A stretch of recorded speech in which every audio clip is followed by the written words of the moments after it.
छत्तीसगढ़ के केशकाल विधानसभा से तीसरी बार कांग्रेस ने संतराम नेताम को टिकट दिया है। टिकट मिलने के बाद नवरात्रि के दूसरे दिन आशीर्वाद लेने संतराम नेताम दंतेवाड़ा के दंतेश्वरी के मंदिर पहुंचे। मंदिर में उन्होंने मां का दर्शन किया और आशीर्वाद लिया।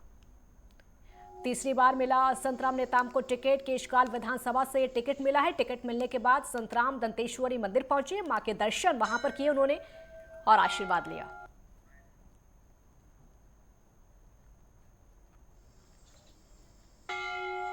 निश्चित तौर पे माँ दंतेश्वरी का आशीर्वाद मुझे अभी से नहीं, बहुत पहले से, जब मैं यहाँ नौकरी करने जब आया था शुरुआत में, तभी माँ के आशीर्वाद से मैं सफलपूर्वक नौकरी भी प्राप्त किया। यहाँ से जाने के बाद मैं एक बार नहीं दो बार विधायक के रूप में इनकी कृपा से आज केशकाल की जनता का सेवा कर रहा हूँ।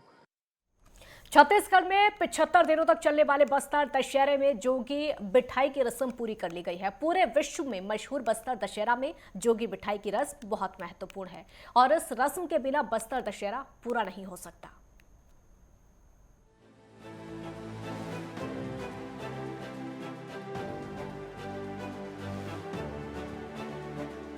छत्तीसगढ़ में 75 दिनों तक चलने वाले बस्तर के दशहरा को जोगी बिठाई के पालन के साथ दुनिया का सबसे लंबा दशहरा उत्सव माना जाता है। परंपरा के मुताबिक हलबा समुदाय के एक युवक को 9 दिनों के लिए एक गड्ढे में बैठाया जाता है और उसके सामने एक लकड़ी का तख्ता रखा जाता है ताकि वे उस पर अपने हाथ और सिर रखकर आराम कर सके। 75 यानी 12-13 दिन का जो रहता है प्रोग्राम, उसमें पूरा आशीर्वाद वहीं से ही शुरू होता है। रथ भी आरूढ़ होंगे, जोगी का दर्शन होता है, फिर रथ देवी निकलती है, जोगी का दर्शन करके ही निकलते हैं ना। पहले और अभी में इस परंपरा में कोई फर्क आया? नहीं, कभी कोई परंपरा में फर्क नहीं आया। दशहरा से 9 दिन पहले जोगी बिठाई की परंपरा निभाई जाती है। इसकी शुरुआत 1414 ईस्वी से बताई जाती है। लोग बताते हैं कि जब राजा 9 दिनों के लिए देवी पूजा पर बैठते थे, तब उनको हमले की स्थिति में भी शस्त्र उठाने की इजाजत नहीं होती थी। इन हालात से निपटने के लिए ही राजा के प्रतीक स्वरूप जोगी बिठाई परंपरा की शुरुआत की गई। इसके पीछे एक कारण दशहरा पर्व सुख शांति से होने की कामना करना भी है। समझे 250-300 साल से पहले से ये परंपरा राजा महाराजाओं के द्वारा चलाई आ रही है और बहुत बड़ा परंपरा है। संस्कृति आस्था का विषय है। परिवार के त्याग तपस्या करके उन्होंने शांतिपूर्वक दशहरा निपटे और किसी प्रकार का विघ्न बाधा न आए, ये भावना से त्याग के रूप में जोगी को बिठाया जाता है। सभी धर्म संप्रदायों को साथ में लेकर के चलने की एक परंपरा विकसित की गई थी। राजतंत्री युग में ये एक बहुत बड़ा राजनीतिक आधार भी था। तो इसीलिए जब यहाँ पर दशहरा पर्व की शुरुआत हुई तो जोगी बिठाई की रस्म में उन्होंने क्या किया कि आमाबाल का एक हलबा जनजाति का व्यक्ति यहाँ पर शुरुआत में जोगी के रूप में बैठा। रावण पर भगवान राम की जीत का जश्न मनाने के बजाय बस्तर का दशहरा स्थानीय देवी दंतेश्वरी की पूजा के लिए समर्पित है, जिन्हें क्षेत्र की प्रमुख देवी माना जाता है।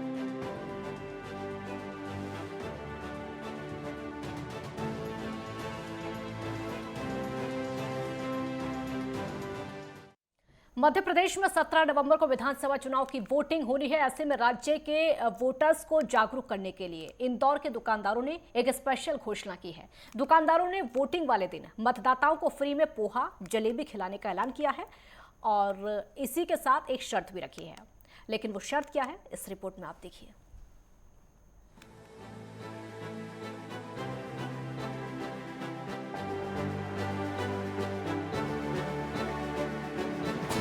मध्य प्रदेश के इंदौर में मशहूर फूड हब 56 दुकान के मालिकों ने आगामी विधानसभा चुनावों में वोट देने वालों को पोहा और जलेबी समेत मुफ्त नाश्ता कराने का फैसला किया है। इसका मकसद मतदान को बढ़ावा देना है। पोहा चिवड़े से बना लोकप्रिय नाश्ता है, जबकि जलेबी चीनी की चाशनी में डुबोई मिठाई होती है। जिला प्रशासन की कोशिश है कि इंदौर शहर मतदान में भी नंबर 1 हो, तो हमारी उसमें हमारी सहभागिता ये रहेगी कि 56 दुकान ने एक ये पेशकश की है कि अर्ली मॉर्निंग जब वोटिंग कम होता है उस समय में हमारी ये कोशिश है कि जितने भी लोग मतदान करेंगे अर्ली मॉर्निंग में सुबह 9 बजे तक अगर मतदान करके हमारे बाज़ार में आते हैं तो हमारी तरफ से पोहा जलेबी हम लोग सुबह 9 बजे तक फ्री रखेंगे और उसके बाद में पोहा जलेबी पे 10% का डिस्काउंट होगा जो कि कंटिन्यूसली चलता रहेगा। स्थानीय लोगों का मानना है कि ये पेशकश 17 नवंबर को बड़ी संख्या में मतदान करने के लिए प्रेरित करेगी। 230 सदस्यों वाली मध्य प्रदेश विधानसभा के लिए उसी दिन चुनाव है। बहुत अच्छा कॉन्सेप्ट है ये, तो अच्छा रहेगा कि इस बहाने यहाँ पर एक भीड़ लगेगी और लोगों को उससे एक मैसेज जाएगा, पॉजिटिव मैसेज कि कितने लोगों ने वोट किया और सकारात्मकता दौड़ेगी और काफ़ी रश देखने को मिलेगा। और मैं भी यही करूँगा, ज़रूर वोट डालते सीधा यहाँ आऊँगा और यहाँ की पोहे जलेबी का आनंद लूँगा। शहर के मशहूर फूड हब के कुछ और दुकानदारों ने मतदान को बढ़ावा देने के लिए ऐसी ही योजनाओं का ऐलान किया है। ये एक बहुत अच्छा इनिशिएटिव है, इससे लोगों में जागरूकता फैलेगी वोटिंग करने के लिए। और उसके अलावा हम हमारी शॉप्स पे डिस्काउंट चला रहे हैं कि जो भी दिन भर जो भी हमें दिखाएंगे कि हम वोट डाल कर आए हैं उन्हें हम डिस्काउंट भी देंगे अलग से। कितना डिस्काउंट ऑफर करेंगे? डेट है 17 नवंबर, तो डिस्काउंट भी है 17%, 17% डिस्काउंट भी दे रहे हैं हम लोग। 2018 के विधानसभा चुनाव में इंदौर की शहरी क्षेत्र की 5 सीटों पर करीब 14,72,000 मतदाता थे। यहाँ 67% मतदान हुआ था। मौजूदा विधानसभा चुनाव में 5 विधानसभा सीटों पर करीब 15,55,000 मतदाता हैं।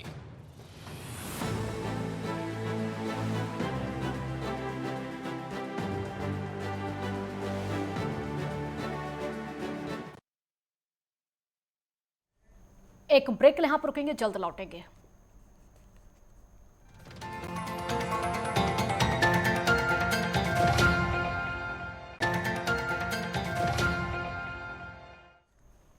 ब्रेक के बाद एक बार फिर स्वागत है आपका। मध्य प्रदेश में कांग्रेस की पहली सूची जारी कर दी गई है। पहली सूची में 144 उम्मीदवारों का ऐलान किया गया है। बीजेपी ने कांग्रेस की सूची की आलोचना की है। पार्टी ने कहा कि ये जो सूची है भाई भतीजावाद, अपराध और महिलाओं पर अत्याचार से प्रेरित है।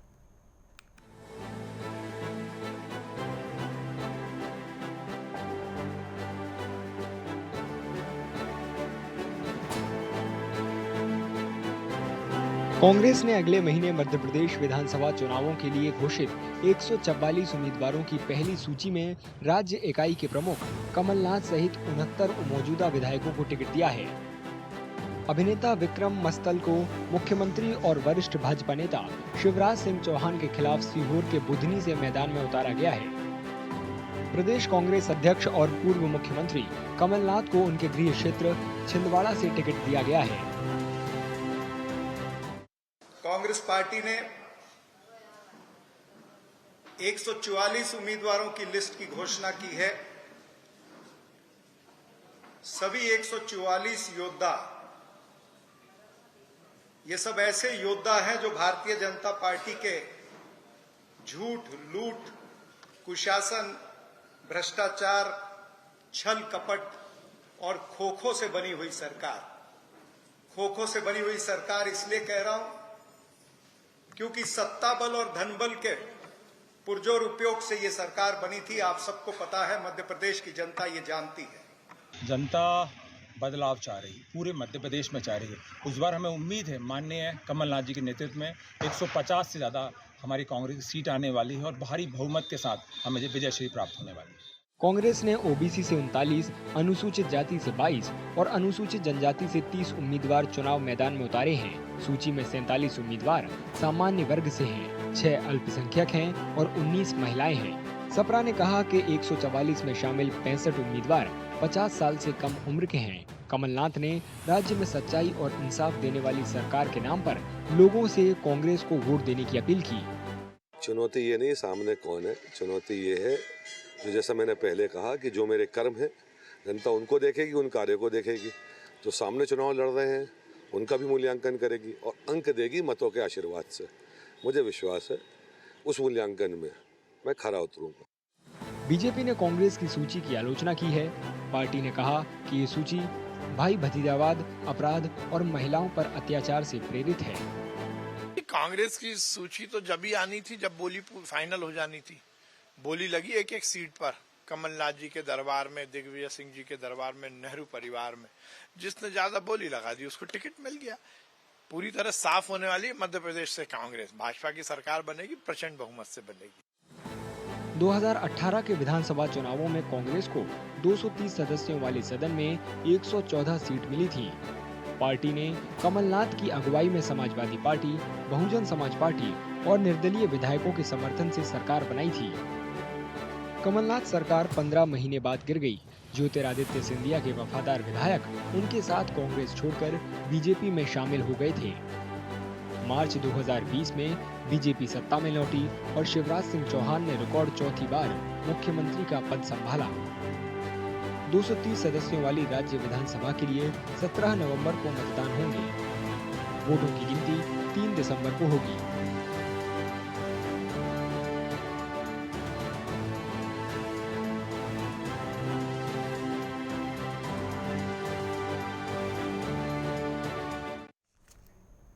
और वहीं उज्जैन का गढ़कालिका मंदिर अत्यंत प्राचीन है। मान्यता है कि महाकवि कालिदास गढ़कालिका देवी के उपासक थे। देवियों में तंत्र साधना के लिए कालिका को सबसे महत्वपूर्ण माना गया है। माना जाता है कि इसकी स्थापना महाभारत काल से हुई थी, लेकिन मूर्ति सतयुग काल के समय की है। गढ़कालिका के मंदिर में मां कालिका के दर्शन के लिए रोज हजारों भक्त आते हैं। नवरात्रि में गढ़कालिका देवी के दर्शन मात्र से ही अपार सफलता मिलती है। धार्मिक मान्यता है कि आज भी यहाँ पर कपड़े के बनाए गए नरमुंड चढ़ाए जाते हैं और प्रसाद के रूप में दशहरे के दिन नींबू बांटा जाता है। घर में ये नींबू रखने से सुख शांति बनी रहती है। उज्जैन में हर वर्ष होने वाले कालिदास समारोह के आयोजन के पूर्व मां कालिका की आराधना की जाती है।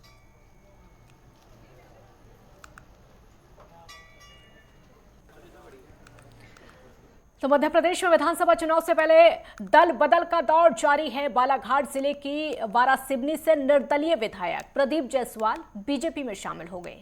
रविवार रात को सीएम शिवराज सिंह चौहान, बीजेपी प्रदेश अध्यक्ष वीडी शर्मा ने प्रदीप जायसवाल को अंगवस्त्र पहनाकर बीजेपी की सदस्यता दिलाई और बीजेपी में शामिल होने से महाकौशल इलाके में पार्टी की ताकत बढ़ी है।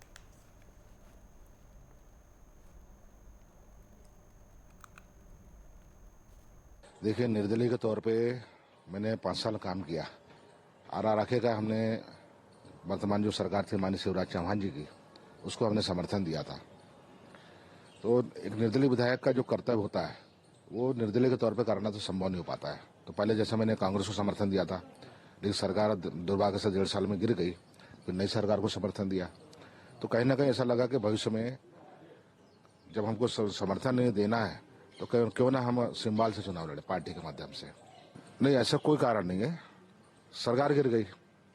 सरकार आपसी जो उनका झगड़ा था, जो भी था, विवाद था, वो विवाद संभाल नहीं पाई कांग्रेस और सरकार गिर गई। आपने देखा हुआ कि बीजेपी कांग्रेस के बागी लोग बेंगलोर गए, दिल्ली गए, लेकिन गुंडा जायसवाल कहीं नहीं गया। गुंडा जायसवाल जब जयपुर कांग्रेस के पूरे विधायक गए तो सरकार का साथ रहा और जयपुर गया मैं, अंतिम समय तक रहा। लेकिन जब सरकार गिर गई तब मैंने सोचा कि अब क्या किया जाए, मेरा क्या कर्तव्य होना चाहिए।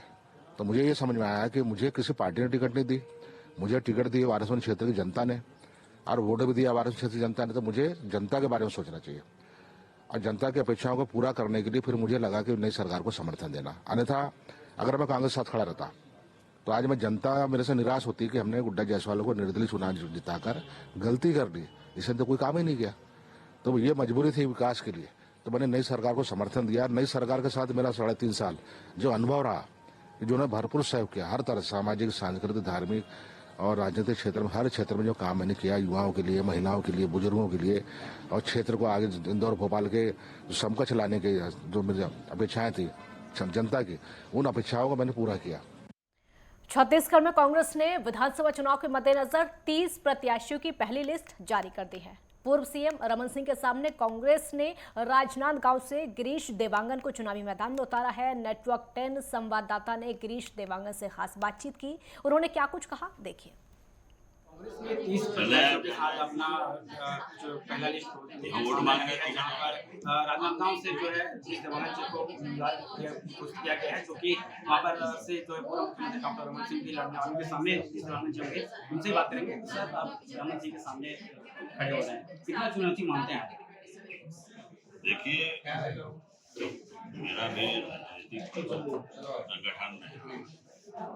संगठन में लगातार हम लोग 40 वर्षों से काम कर रहे हैं। संगठन में जो भूमिका हमको दी जाती है, आज उम्मीदवार बनाया तो उम्मीदवार के तौर पर हम चुनाव लड़े।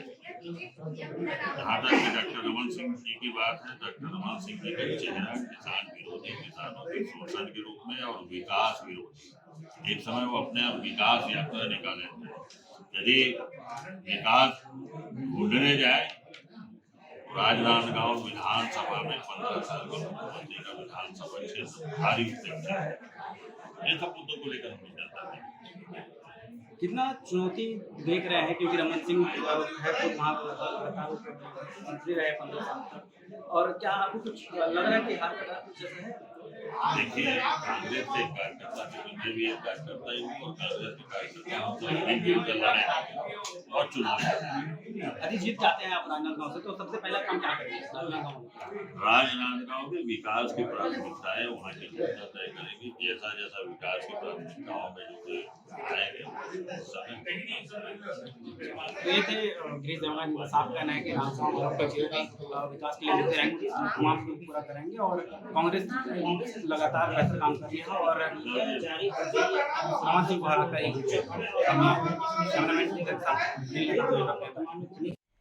ग्वालियर विधानसभा चुनाव के लिए प्रशासन मुस्तैदी से कवायद में जुट गया है। चुनाव कराने वाले अधिकारी कर्मचारियों को ट्रेनिंग दी जा रही है, तो वहीं निर्वाचन में लापरवाही बरतने वाले कर्मचारी और अधिकारियों के खिलाफ सख्त कार्रवाई हो रही है। जिला निर्वाचन द्वारा मतदान दलों को 2 सप्ताह का प्रशिक्षण दिया जा रहा है। ग्वालियर के पर्यटन भवन में तकरीबन 6000 से ज्यादा अधिकारी कर्मचारियों को प्रशिक्षण दिया जा रहा है। और आपको ये बता दें कि प्रशिक्षण की शुरुआत हो चुकी है, आज से इसकी शुरुआत हुई है। पीठासीन और मतदान अधिकारी को प्रशिक्षण दिया जा रहा है। सभी को मतदान कराने की बारीकियों के बारे में बताया जा रहा है। निर्वाचन में लापरवाही करने वालों पर सख्त कार्रवाई हो रही है। विधानसभा चुनाव में ट्रेनिंग में नहीं पहुंचने वाले 9 कर्मचारियों का निलंबन किया गया।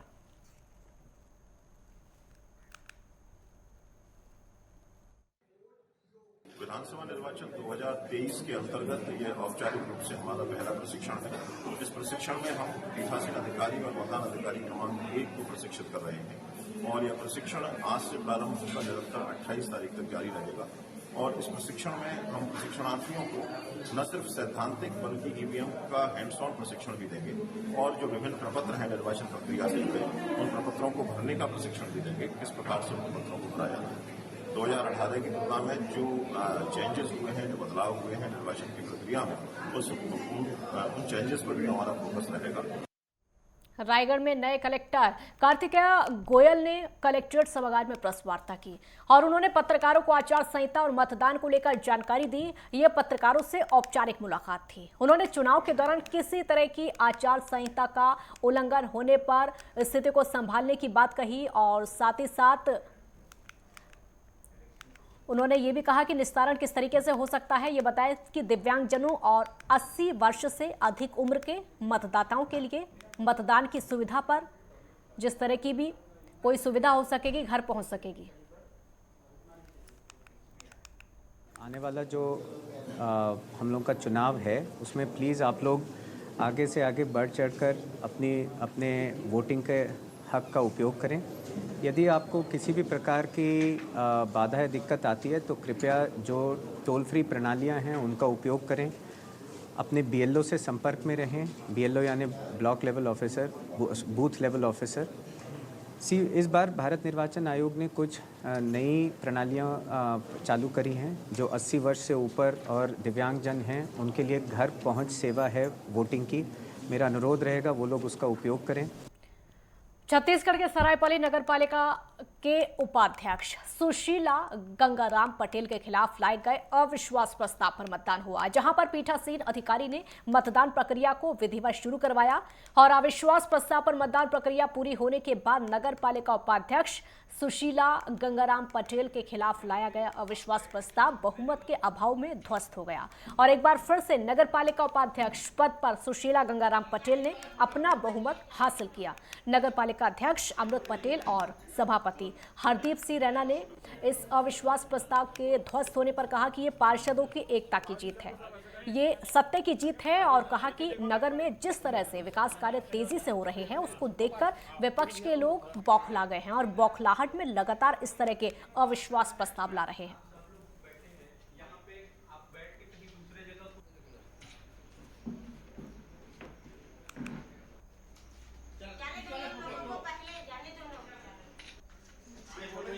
उपाध्यक्ष नगरपालिका सरायपाली के विरुद्ध अविश्वास प्रस्ताव आया था। उसमें अविश्वास प्रस्ताव के पक्ष में 8 वोट पड़े और विपक्ष में 7 वोट पड़े, जो कि छत्तीसगढ़ नगरपालिका अधिनियम के धारा 43 का में जो आवश्यक प्रावधान है उसको पूरा नहीं कर पाने के कारण उपाध्यक्ष के विरुद्ध जो लाया गया अविश्वास प्रस्ताव ध्वस्त हो गया। मैं ये कहना चाहूँगी कि ये लोग हम लोगों के ऊपर झूठा आरोप लगा रहे हैं बार बार और हम लोगों को परेशान कर रहे हैं, क्योंकि हम लोग सब साथ साथ भी हैं और सत्य की भी जीत होती है। हम लोग सत्य के राह पे चल रहे हैं और हमेशा सत्य की जीत हुई है। अविश्वास प्रस्ताव ध्वस्त हो गया। हमारे 7 पार्षद सब इकट्ठे थे, हम एक हैं और एक रहेंगे। इनकी बार बार यही रहता है, सरायपाली के विकास को ये रोकना चाहते हैं। बीजेपी के यही काम है। हर वार्ड हर मोहल्ले में अभी काम चल रहा है, गौरव पथ शुरू हो गया है। इनकी पचा नहीं पा रहे। हर समुदाय को हर समाज को हमने भवन दिया। हमारी सरकार की ये गतिविधि कार्यकाल को देखते हुए ये बीजेपी वाले पचा नहीं पा रहे हैं और ये सब टिकड़मबाजी कर रहे हैं। देखिए, भाजपा परेशान है। नगर क्षेत्र में भाजपा की लगातार लोकप्रियता खत्म हो रही है और जो विकास कार्य हो रहे हैं, खासकर विभिन्न समाजों को लगभग 24 सामाजिक भवनों का निर्माण कार्य नगर क्षेत्र में हो रहा है। गौरव पथ का निर्माण हो रहा है। सभी वार्डों में सीसी रोड, नालियों का निर्माण हो रहा है। सबसे अधिक काम मेरे वार्ड में मिला है, लगभग 4 करोड़ रुपए का विकास काम 8 नंबर वार्ड में हो रहा है। तो ऐसे में उनका बौखलाना जो है स्वाभाविक है और इस बौखलाहट में वो इस प्रकार की उटपटांग हरकतें कर रहे हैं। एक ब्रेक यहाँ पर रुकेंगे, जल्द लौटेंगे।